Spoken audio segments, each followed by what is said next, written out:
My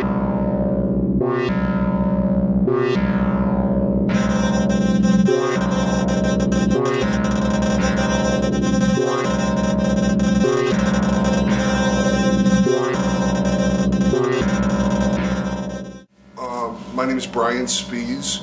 This April I'm going to be having an exhibit at the Hex Factory, and today I wanted to talk a little bit about the work that I'll be showing there. I'm an MFA 2 at the Pennsylvania Academy of Fine Arts here in Philadelphia. I came in kind of doing work that was very focused upon my personal narrative and on my experiences growing up, and a lot of that had to do with the struggles I've had with mental illness. Last fall, my hometown got flooded, and I'm kind of, via the wonders of the internet, following and tracking what's going on in my hometown and freaking out a little bit. And I kind of realized through that experience that there was some connection there, something emotional that I needed to explore. And in the midst of all this, I had been aware of the fact that my hometown, which is in central Pennsylvania, it's called Williamsport, Pennsylvania, is kind of becoming the epicenter for what's often referred to as fracking or fracture mining. And it's a form of natural gas mining where a cocktail of chemicals, water, and sand is forced into the ground. That when it's forced in there, it releases the natural gas that then is somehow collected.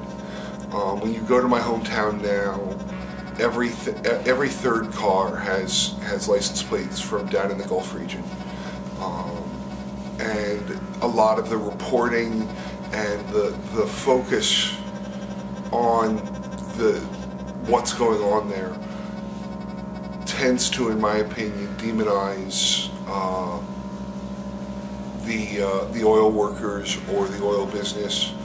And it's not that I like the oil business, I don't.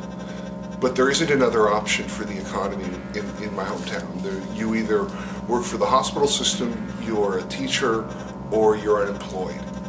The only other option is to work for the oil companies, because that's all there is.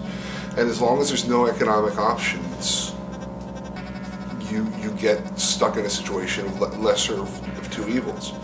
My hometown also has a history of kind of exploitation of the land. In the early part of the 20th century, my hometown had more millionaires per capita than anywhere else in the world. The local high school is called the Williamsport Millionaires. All of this money came from logging. The trees were gutted, the river was ruined via the logging industry. And I had ancestors that worked on the logging industry. And the water in the river there became so kind of polluted that it wasn't really until my generation's lifetime that you could even really do anything in it. It was just bad water.